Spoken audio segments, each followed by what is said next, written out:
하나님 말씀 보겠습니다. 에베소서 6장 4절 말씀. 에베소서 6장 4절 말씀입니다. 우리 한 절이니까 오늘 같이 공부하겠습니다. 같이 있습니다. 또 아비들아 너희 자녀를 노엽게 하지 말고 오직 주의 교훈과 훈계로 양육하라. 아멘. 현실의 신앙생활 다섯 번째, 부모에게입니다. 자, 복습을 한번 하겠습니다. 현실의 신앙생활, 아내에게는 뭐죠? 복종, 남편에게는 사랑과 책임, 그 다음에 부부에게는 한몸. 오늘 한몸 대답은 우리 서장로님 한 분만 나왔어요. 그 다음에 자녀에게는 순종, 공경 이렇게 됐습니다. 우리가 지금까지 4번에 걸쳐서 우리가 현실의 성도들이 겪게 될 신앙생활이 구체적으로 뭐냐 이것들을 우리가 나눠봤습니다. 이번엔 5번째 시간입니다. 자, 지난번 것과 좀 연결이 되기 때문에 주 안에서 순종하라 이랬습니다. 그렇죠? 자녀들에게 주 안에서 순종하라. 자녀들에게 주 안에서 순종하라는 것은 먼저 부모가 주님께 순종하는 자세를 가져야 된다. 제가 이 말씀을 드렸어요. 그래야 자녀들도 부모의 순종을 보면서 자녀가 자연스럽게 순종하는 것이 무엇인지를 배우게 되는 것이다. 이런 말씀을 드렸습니다.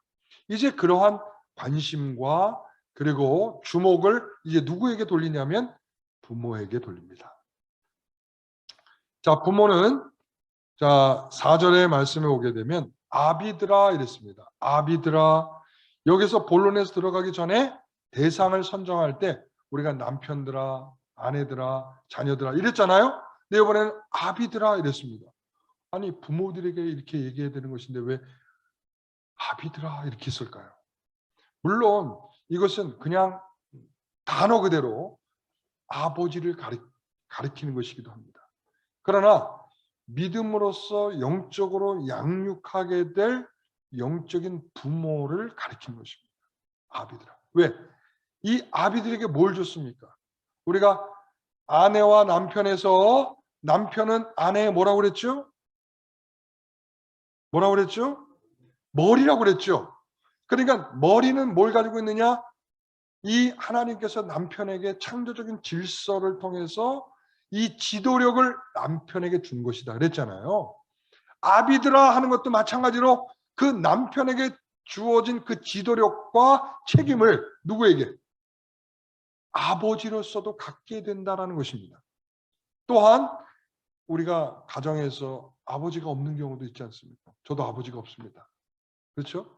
그러니까 아버지가 없는 경우는 어떻게 합니까? 이렇게 물을 수 있잖아. 영적인 지도력을 가지고 있는 아버지를 대신해 줄 수 있는 어떤 부모이든 상관없다는 거예요. 자, 여기에서 그래서 남편에게는 바로 그런 은혜를 주었듯이 그 지도력을 줬듯이 이제 아버지에게도 그런 지도력을 주고 책임을 준 것인데 그러므로 그 지도력을 가지고 있는 사람으로서 합당한 훈련이 필요합니다. 자, 아비는 아비로서의 훈련이 필요합니다. 영적인 지도력을 갖고 있는 성도들은 영적인 지도력을 갖고 있는 것으로서의 훈련이 필요합니다. 그 훈련이 뭐였었냐면 우리가 그 가족주일, 우리 가족주일 했었잖아요. 그죠? 지금은 당분간 못하고 있었는데 이제 20%만 되면 이제 할 겁니다. 다시 예전처럼. 이 가족주일은 굉장히 중요한 거죠. 부모로부터 자녀들이 한데 모여서 하나님의 말씀을 배울 수 있는 기회를 갖는 것입니다. 우리가 평소에 이런 거 잘 못하니까 어디서부터 시작하는 거예요? 교회에서부터 우리가 한번 시작해보자. 근데 조금 서운함이 있어요. 우리 아버지들이, 좀 남편들이 좀 더 진지하게 이 모임을 그렇게 여겨주고 책임 있게 그 훈련을 하려고 애를 썼으면 좀 더 얼마나 좋았을까. 제가 생각할 때는 조금 부족했다. 그래서 다음부터는 우리 지도력을 하나님으로 받은 우리 아비들이요. 또 영적인 책임을 갖던 부모들이요. 좀 더 적극적인 마음으로 자녀들을 양육할, 가르칠 그 책임으로서 그 책임을 잘 감당해 주시길 바랍니다. 그래서 훈련이 돼야 돼. 자연스럽게 부모는 자녀들에게 말씀을 가르칠 훈련이 돼 있어야 되고, 그리고 자녀들에게 어떤 것이 좋은 것인가를 좋게 보여줄 행동에 그런 책임이 있는 모습을 훈련으로 가지고 있어야 됩니다. 그래서 오늘 두 가지를 통해서 그런 면을 좀 더 강조해 주면서 말을 하고 있는데, 첫째는 뭔가 6장 4절 아비들아 이랬습니다. 아비들아 너희 자녀를 노엽게 하지 말고 이랬습니다. 노엽게 하지 말고, 그 다음에 뒷부분에 가면 양육하라 이렇게 돼 있어요. 양육하라, 하지 말고 뭐뭐하라. 어떤 한 가지 내용을 말하면서 한 문장에서 부정과 긍정을 말하는 경우들이 있어요. 그러니까 뭐뭐는 하지 말고 뭐뭐는 하라 이랬습니다. 뭐뭐는 하지 말라는 것은 뭐냐면 소극적인 것이죠. 소극적인 것입니다. 여러분, 그러니까 도둑질하지 말라 그러면 도둑질 안 하면 소극적으로는 잘한 것입니다. 그러나 도둑질하지 말라는 더 긍정적으로 말하면 어떤 내용을 포함하고 있습니까? 어렵고 힘든 사람이 도둑질할 수 있는 가능성이 있다면 그 사람들을 사랑으로 섬겨줄 수 있는 것까지 가는 것이 긍정적인 한 걸음 더 이겁니다. 그러니까 오늘 여기에서도 말하는 게 그런 거죠. 뭐라고 말합니까? 자, 자녀를 노엽게 하지 말고 뭐라고요? 주의 교훈과 훈계로 양육하라 이랬습니다. 하지 말고 하라. 소극적이 아니라 좀 더 긍정적이고 적극적인 것으로 설명을 해주고 있는 그런 차원으로 두 가지가 있는 것이다. 여러분 이해하시기 바랍니다. 그러면서 너희 자녀를 노엽게 하지 말라. 이 말은 사실은 유대인들 아버지들이든가 그리고 로마의 지배권 속에 있는 그 문화권에 있는 사람들의 아버지들은 이 표현이 별로 좋지 않았어요. 그리고 좀 충격적인 것이죠. 여러분 우리도 그렇지 않습니까? 가부장적인 그리고 우리 윗세대 분들이 아버지로서 느끼는 모습은 이런, 우리가 자녀가 화날까 봐 아무 말을 못하는 부모가 있었습니까? 있었어요? 없었잖아요. 그러니까 그런 문화가 아니에요. 우리는 아버지 중심적이고 아버지가 말하면 법이었던 그런 시대의 사람들이죠. 그러니까 그런 문화권에 있는 사람들이 이 표현을 들으면 어떻습니까? 자녀를 노엽게 하지 말라? 이게 도대체 무슨 말이야? 이렇게 이해할 수 있죠. 그럴 겁니다. 여러분들도 잘 이해가 되십니까? 아, 자녀 화 안 나게 하면 되는 것이지 단순히 이런 개념이 아닙니다. 이렇게 표현하는 것은 어떻게 보면 이런 표현이 맞다고 느낄 겁니다. 자녀는 불순종하거나 반항함으로 아버지를 화나게 하지 말라. 오히려 이런 표현이 맞다고 생각할 거예요. 왜냐하면 유대인들은 말이죠. 신명기 4장 25절에 보면 그랬어요. 우상 숭배를 하거나 어떤 악한 행위를 함으로 인해서 그의 노를 일으키면이라고 말해요. 그의 노를, 그 하나님을 화나게 하면, 그러니까 악한 일을 행함으로 인해서 백성들이 하나님을 화나게 하면, 그러니까 하나님의 자녀로서 자녀가 하나님을 화나게 하는 것으로 오히려 그런 이해를 갖고 있는 사람들이란 말이죠. 그러니까 그런 이해를 갖고 있는 사람들이 지금 자녀를 노엽게 하지 말라, 이 말이 얼른 들어오겠습니까? 아마 여기 앉아 계신 우리 남자 어른, 우리 성도들도 아마 이게 과연 무슨 의미일까라고 이해가 잘 안 될 수도 있을 겁니다. 그렇다면 왜 이렇게 문화적으로 충격적인 이런 표현을 썼을까요? 이 표현은 부모들에게, 자, 따라해 보겠습니다. 예민한 감각을 훈련하라. 그러니까 예민한 감각을 훈련하라는 것입니다. 예민함. 그러니까 자녀가 화날 수 있는 상호 소통, 이런 부재가 많거든요. 우리 부모들이 잘 못하는 거가 뭔가 하면 그냥 일방적이에요. 일방적. 그러니까 내가 옳으면 옳은 것이고, 내가 말하면 들어야 하는 것이고, 내가 좋으면 너도 좋아야 된다. 이런 개념들이 더 강하거든요. 그러니까 부모는 어떻게 하면 상호작용을 할 수 있는 것인가? 자녀와 부모 사이에 어떻게 상호작용을 할 것인가? 어떻게 하여 자녀를 올바르게 훈육할 수 있는 것인가? 이런 것들에 대한 훈련들이 잘 안 됐거든요. 그래서 그런 관점에서 부모는 예민한 감각을 가지고 자녀들을 대할 수 있는 훈련이 필요합니다. 여러분, 오늘 제가 여러분들에게 말씀드리는 것을 잘 명심해 주십시오. 여러분, 잘 명심해 주십시오. 부모는 자녀를 바라보는 관점이 바뀌어야 됩니다. 대체적으로 부모들은 자녀를 어떻게 생각해요? 어리다, 연약하다, 부족하다, 미숙하다 이렇게 생각을 합니다.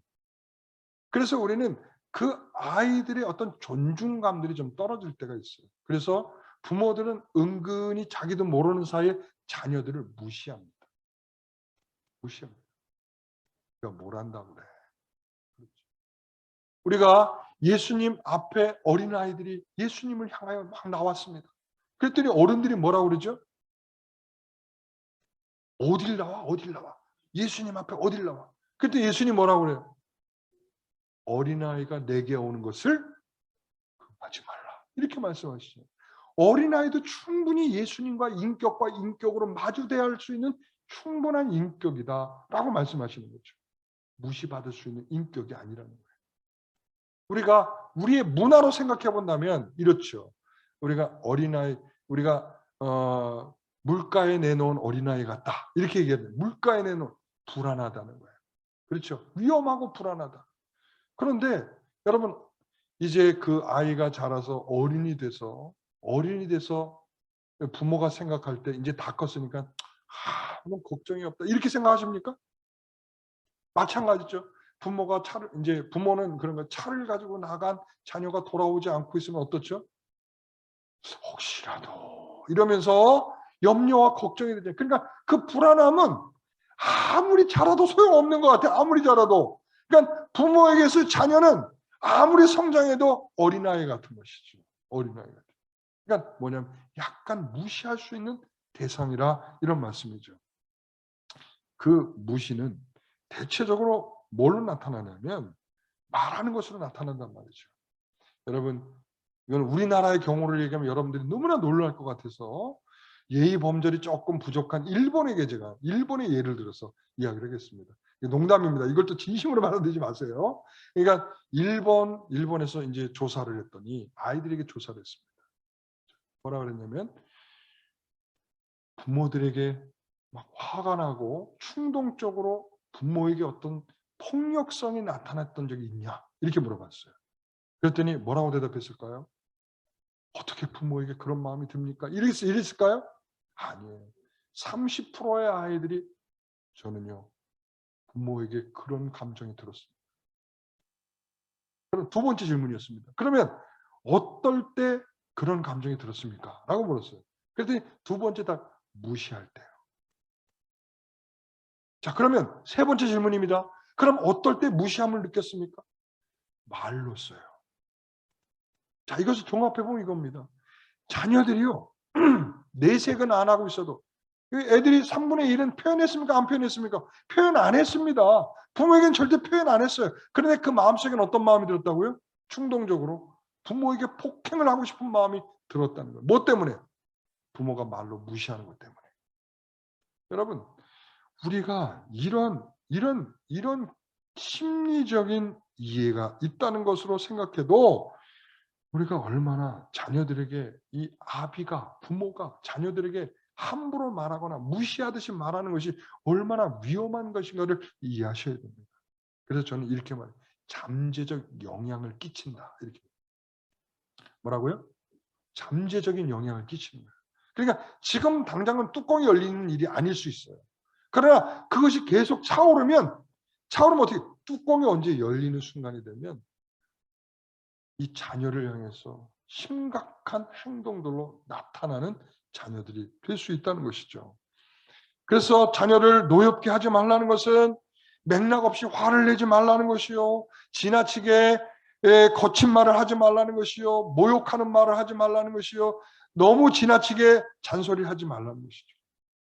그리고 아이들이 할 수 없는 요구를 하면서 당연한 듯이 여기면 안 된다는 말이죠. 제가 그런 아이를 본 적이 있어요. 자기는 집에서 대우를 못 받는데 왜? 우리 형들은 전부 다 서울대에 나왔는데요. 저는 고대 갔어요. 그래서 대우를 못 받아요. 얼마나 부모가 어려서부터 너는 서울대 그 요구 속에 살았는지요. 그 요구 앞에서 제가 정말 너무너무 힘들었습니다. 근데 지금도요. 제가 집에서 아들 대우를 못 받아요. 나 같으면 업어줄 텐데. 여러분, 부모가 이렇게 자기들이 가지고 있는 기준을 가지고 자녀들에게 무리하게 요구하는 거 있죠. 이거 굉장히 아이들이 병드는 일입니다. 이런 말들, 이런 행동, 이런 것들이 결과적 잠재적인 영향을 끼칠 수 있는 것들이라는 걸 기억하십시오. 그래서 구체적으로 말하면 부모들은요, 자기의 감정 조절을 잘해야 돼요. 뭘 잘해야 된다고요? 감정 조절을 잘해야 돼. 제가 학생들을 오래도록 제가 가르쳤기 때문에 거기에서 나오는 예들 제가 많이 알고 있어요. 뭐냐, 아이들 있죠. 부모들이 아이들에게 굉장히 무서운 부모들이 있어요. 무서운 부모들일수록 아이들은 되게 부모에게 고분고분합니다. 되게 말 잘 들어요. 근데 그게 함정이에요. 뭐냐면 부모에게는 말 잘 들어요. 왜냐면 무섭게 혼을 내니까 그러니까 내가 뭘 잘못했느냐는 몰라요.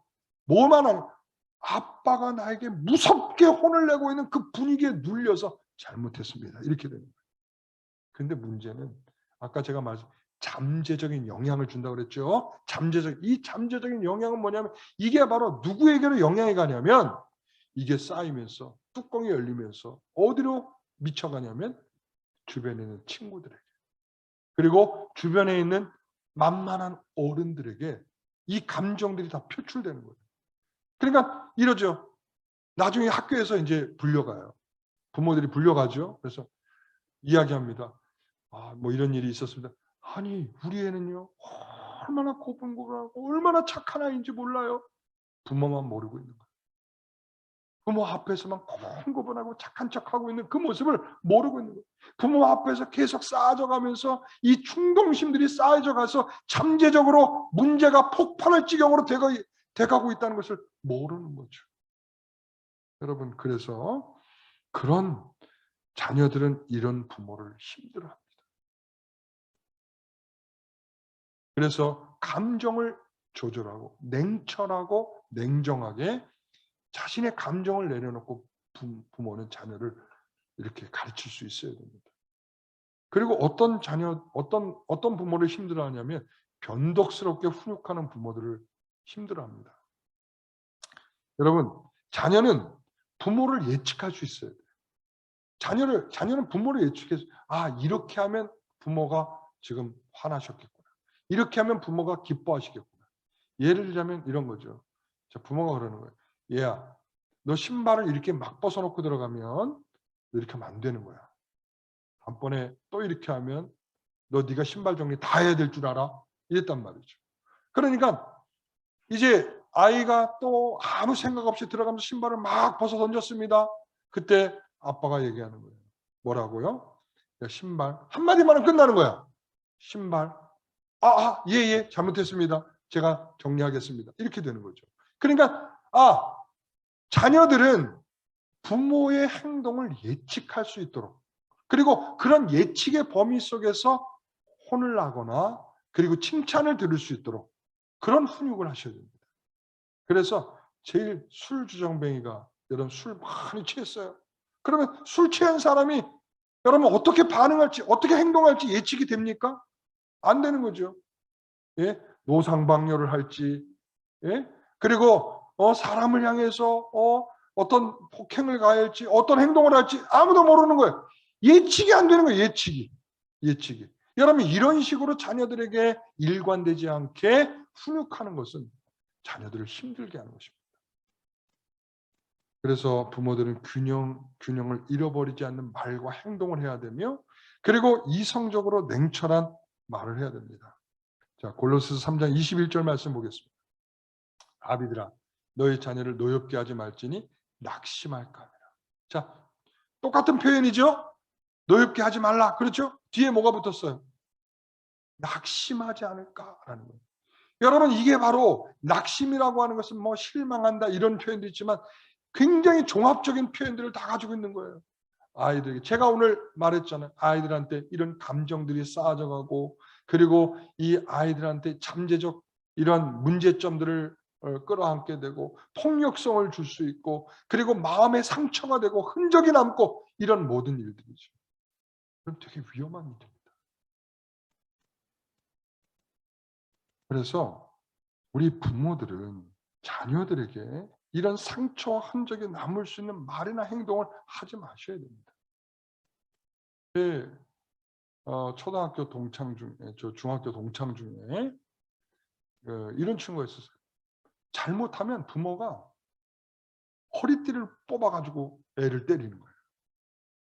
제가 그걸 보고 기겁을 했어요. 아니, 무슨 노예도 아니고 저렇게 패냐.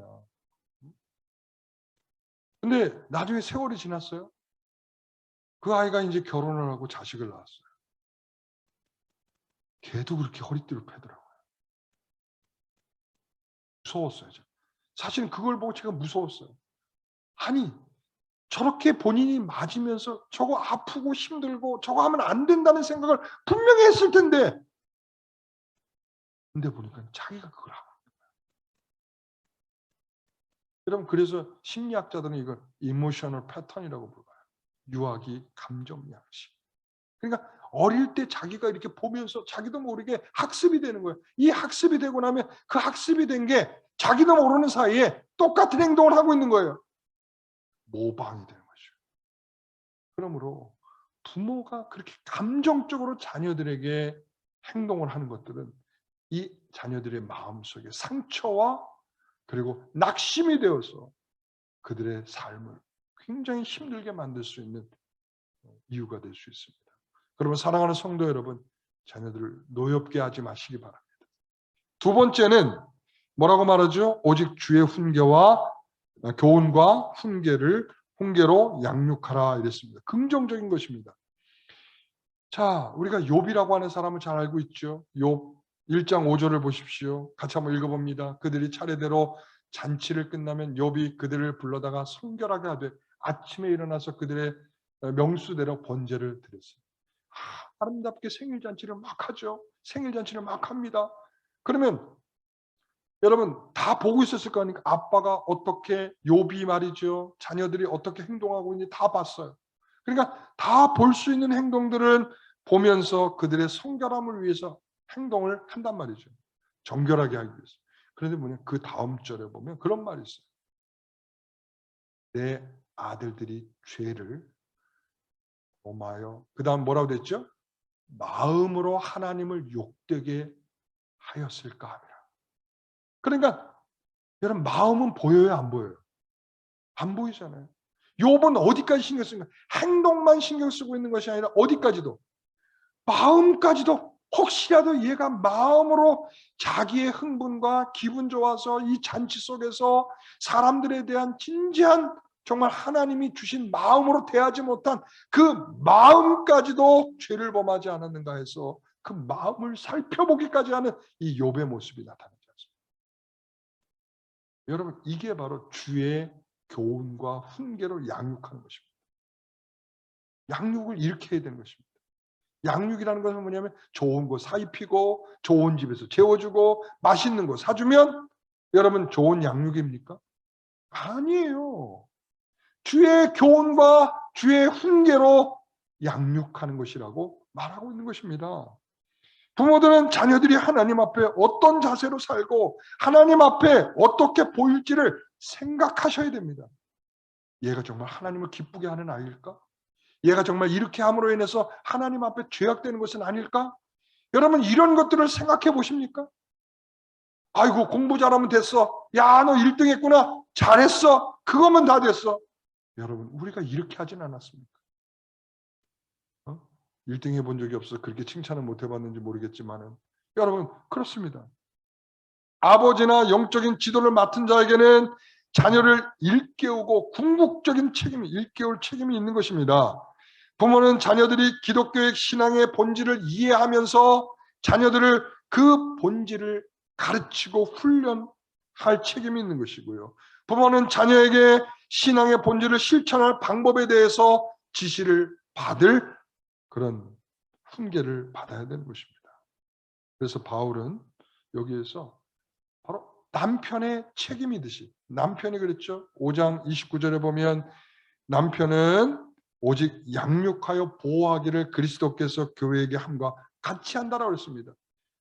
남편의 책임은 있죠. 아내를 양육할 책임이 있는 것이고요. 또 마찬가지로 이 자녀에게도 양육할 책임이 아비에게 있는 것입니다. 양육하다. 양육하다. 여러분, 이 양육하다는 말이 뭐예요? 키운다는 거죠. 그러니까 어린아이와 같은, 정말 갓난아기 같은 그 아기로부터 시작해서 그 아이가 성장해서 자신의 구실을 할 때까지 키워내는 것을 양육이라고 합니다. 여러분, 이런 걸 생각할 때 요즘 많이, 이제 요즘에도 그 어른들이 이런 말을 쓰더라고요. 이제 자녀들 때문에 속상할 때 하는 말 있잖아요. 뭐라 그래요? 무자식이 상팔자래. 가지 많은 나무에 바람 잘 날 없어. 자식이 아니라는 거예요. 왜? 왜 그렇죠? 자식 키우기가 이렇게 힘들다는 거야. 예? 학교 다닐 때는 학비 대주느라고 힘들어. 그리고 결혼할 땐 결혼 자금 대줘야 될 거 아니에요. 또 전세 자금을 대주든지 아니면 혼수를 해주든지 그래야 돼. 결혼하고 나면 다 끝나는 줄 알았더니 와서 애 키워달라고 엄마 우리 옆집으로 이사와 이러잖아요. 그렇죠? 그걸로 끝나나요? 우리 사업해야 되는데 돈 좀 빌려주세요. 집 좀 잡아가지고 좀 돈 좀 빌려주세요. 끊임이 없어. 끊임이. 끝난 것이 끝나야 끝나는 것이지 아직까지 끝난 것이 아니야. 그러니까 요즘에 젊은 사람들이 뭐라고 그래요? 야, 자식 낳지 말고 우리만 행복하게 살자. 딩크족들이 있죠. 딩크족들. 우리만 행복하게 살자.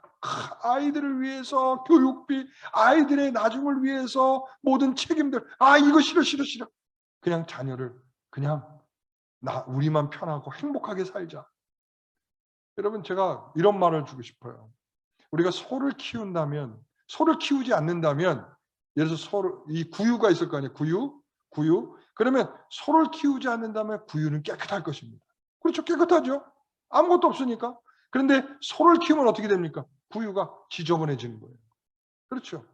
그러니까 이 말은 뭐냐면 지저분해지긴 하지만 그 청소해야 되고 번거로움은 있지만 거기에 따른 뭐가 있어요? 굉장히 큰 유익이 있잖아요. 여러분, 소 한 마리 있다는 게 얼마나 큰 재산입니까? 그렇죠? 지금이야 뭐 아닐 수도 있지만 그때는 소 한 마리 있는 게 굉장히 큰 재산이죠. 그리고 또 그걸 통해서 농사를 짓죠. 그걸 통해서 많은 짐도 나르죠. 굉장히 중요한 역할들을 많이 합니다. 그러니까 그런 소를 하나 키우는 것은 구유를 지저분하게 하는 정도의 번거로움은 얼마든지 할 수 있다는 말이죠. 마찬가지입니다. 우리가 자녀를 키우면서 많은 비용이 들어갈 수 있습니다. 많은 노력과 수고와 그리고 많은 마음 아픈 일들까지 다 일어날 수 있습니다. 그러나 중요한 건 뭐냐면 여러분, 하나님이 왜 부모가 되고 자식이 되는 원리를 두셨습니까? 우리 그 생각을 해봐야 돼. 그냥 모든 사람이 그냥 결혼하면 자식을 낳는다. 나는 모르는 사이에 태어났어요. 이렇게 되는 것이 아니라 하나님은 우리에게 부모와 자식이라고 하는 이 관계를 왜 두셨나요? 저는 제 일이 이거라고 생각해요. 그러면 우리가 자녀를 키우는 것은 이렇죠. 우리가 자녀를 키우다 보면 어때요? 아플 때 있잖아요. 아프면 예를 들어서 열이 난다. 막 38도, 39도 올라간다. 어떻게 해요? 옷을 벗기고 밤새 미지근한 수건으로 몸을 닦아주고 그런단 말이죠. 그래도 안 되면 어떻게 되죠? 응급실, 혹시나 다른 문제가 있지 않을까? 응급실로 애를 업고서 또 가는 겁니다. 갔더니 검사를 다 돈을 들여서 다 해봤는데 보니까 별거 아니고 그냥 열 나는 거다. 감사하다. 이렇게 되는 거죠. 돈이 거기서 이거 하지 말걸. 돈 아까웠는데. 이런 생각 안 하잖아요. 뭐만 아이가 아무런 병이 없는 것만으로도 뭐예요? 감사하다. 이렇게 들잖아요.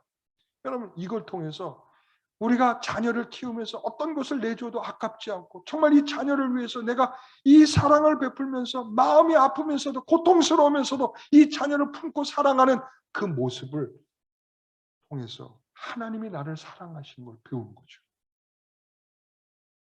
이 양육의 이 첫 번째는 주 안에서 교훈과 훈계는 바로 하나님이 나를 사랑하듯이 나를 사랑해 주신 그 교훈을 가지고 내가 자녀를 사랑하는 것입니다.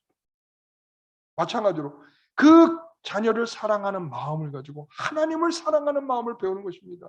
자녀들은요, 부모가 자녀를 사랑해 주는 그 모습을 보고 하나님이 나를 이렇게 사랑해 주는가를 배우게 되는 것입니다.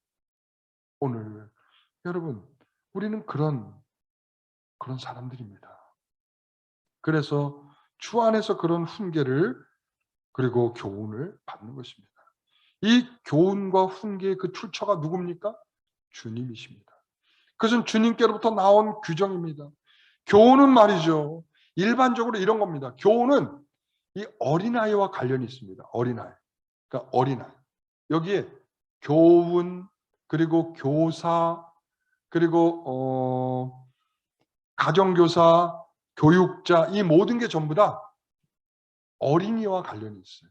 어린이를 헬라어로 파이스라고 말하는데 다 그 파이스라고 하는 어근이 다 들어가 있어.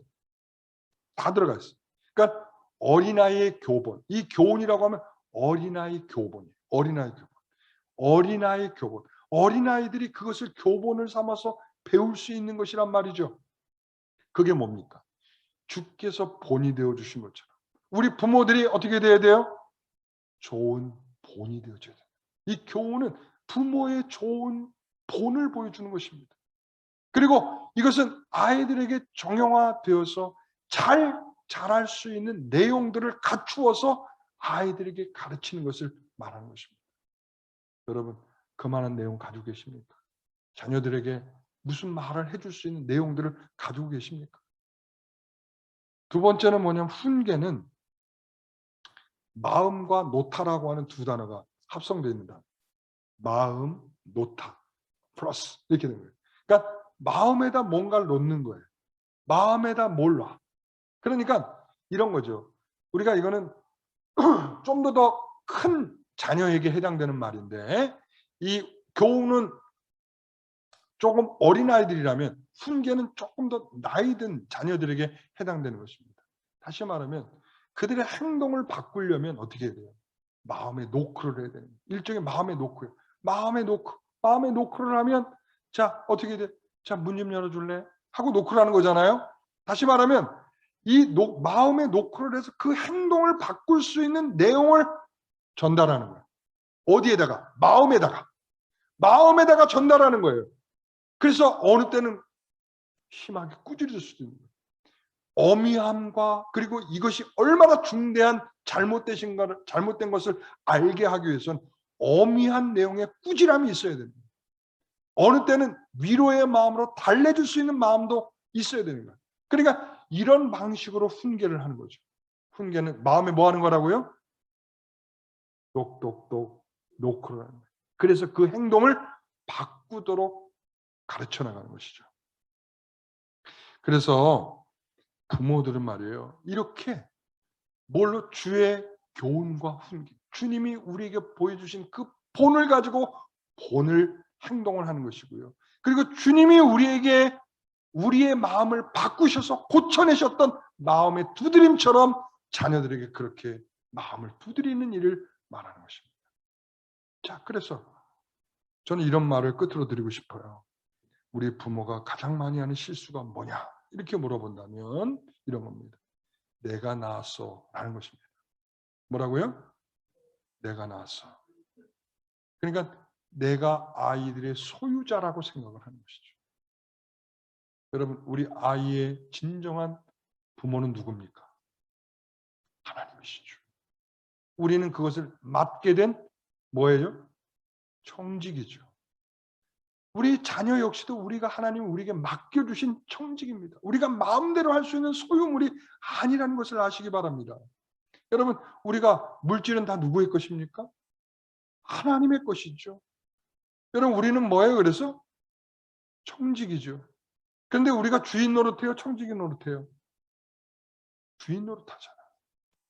그 버릇이 어디 갑니까? 우리 자녀에게도 똑같아. 왜? 자녀는 내 몸으로 나왔거든.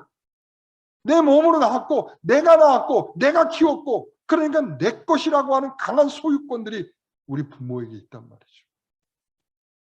물론 모성애가 좀 부족한 엄마들도 아빠들도 있지만 부성애가 부족하고 모성애가 부족한 분들도 있지만 대부분들은 뭐냐면 이 강한 부성애와 강한 모성애에서 결과는 뭐냐? 내 거다라는 내 거. 그러니까 내가 마음대로 할 수 있다 이런 생각이죠. 여러분 그 자체가 틀렸습니다. 그러니까 자녀의 문제를 놓고 하나님께 기도하지 않죠. 왜? 하나님의 것이니까 하나님 책임져 달라고 기도해야죠. 하나님의 것이라고 하는 중요한 것은 뭐냐면 하나님께 기도한다는 거예요. 하나님께 맡긴다는 거예요. 하나님, 우리 자녀가 살아갈 길을 책임져 주십시오. 마음을 고쳐 주십시오. 구원의 문제를 해결해 주십시오. 내가 어떻게도 책망해도 안 되는 이 일을 하나님 해결해 주십시오. 라고 우리가 하나님께 요청할 수 있는 근거는 뭡니까? 하나님의 자녀라니까요. 하나님의 자녀. 우리는 그것을 맡겨진 책임을 갖고 있는 양육의 책임을 갖고 있는 부모라는 것이죠. 그래서 여러분 이제 이런 말씀을 좀 드리고 싶어요. 디모데가 바울이 디모데에게 편지를 쓰면서 디모데 후서에 그런 말을 써요. 너는 참 훌륭한 믿음과 신앙을 가졌구나 할 때에 누구에게로부터 그것을 받았는가? 누구에게 받았죠? 엄마 유니게 그리고 외할머니 루이스를 통해서죠. 여러분 이거 정말 그러니까 제가 아까도 말한 이 영적인 것들을 책임질 부모 지금 엄마와 할머니를 통해서 외할머니를 통해서 디모데는 참 훌륭하게 지금 자란 거짓 없는 순수한 믿음과 신앙으로 그렇게 자라났단 말이죠. 무엇으로 가르쳤길래 그렇게 됐죠? 디모데후서 3장에 가면 어려서부터 뭘 배웠어요? 성경을 배웠다. 누구에게 배웠겠어요? 엄마와 할머니한테 배운 거지. 여러분 이게 바로 정말 필요한 가정에서의 교육입니다. 어떻게 그렇게 잘 자랐니? 우리 부모의 하나님의 말씀을 통해서 저를 그렇게 양육했습니다. 제가 그 결과로 하나님에 대한 두려움이 생겼고 하나님으로 살아가는 즐거움과 기쁨이 제게 충만히 있게 되었습니다. 바로 그것을 고백할 수 있는 우리들의 가정들이 되시기를 간절히 소망합니다. 믿음의 가정 되시길 바랍니다. 그리고 그 믿음을 참되게 가르칠 수 있는 부모들이 되시길 바랍니다. 뭘로 가르쳐요? 주의 교훈과 훈계로 양육하는 부모들 되시길 바랍니다. 우리 자녀들이요 부모들의 이러한 교훈과 훈계 앞에 순종할 수 있는 자녀들이 되시기를 간절히 소원합니다. 그런 마음으로 다섯 번째 답은 뭔가 양육입니다. 누구에게? 부모에게 요구하는 신앙생활은 뭐라고요? 양육입니다. 그냥 양육이 아니라 어떻게? 주 안에 있는 교훈과 훈계로. 기억하십시오. 제가 다음 주에도 5가지 다 물어볼 겁니다. 5 단어는 꼭 알고 나오시기 바랍니다. 아셨죠? 큰 목소리로 다 기억해 주시고 대답해 주면 좋겠어요. 자, 다시 한번 제가 선포합니다. 주의 교훈과 훈계로 양육하는 부모들 되시기를 간절히 소망합니다. 기도하겠습니다. 하나님 아버지 감사합니다. 우리는 부족하고 연약한 자들이지만 우리의 자녀를 하나님께 다 맡기면서 주께서 우리에게 허락하신 교훈과 훈계로 자녀들을 잘 양육하겠습니다. 이 책임을 잘 감당하겠습니다. 어려서부터 말씀을 통하여 옳고 그름에 대한 이해와 이 세상을 사랑할 방식과 거룩한 주의 나라를 소망하는 자녀로서 성숙해 나갈 수 있도록 그렇게 키우는 부모들이 되겠습니다. 오늘 그런 마음으로 잘 감당하기를 원하는 우리 귀한 성도들과 함께 해주시길 원하며 예수님의 이름으로 기도하옵나이다. 아멘.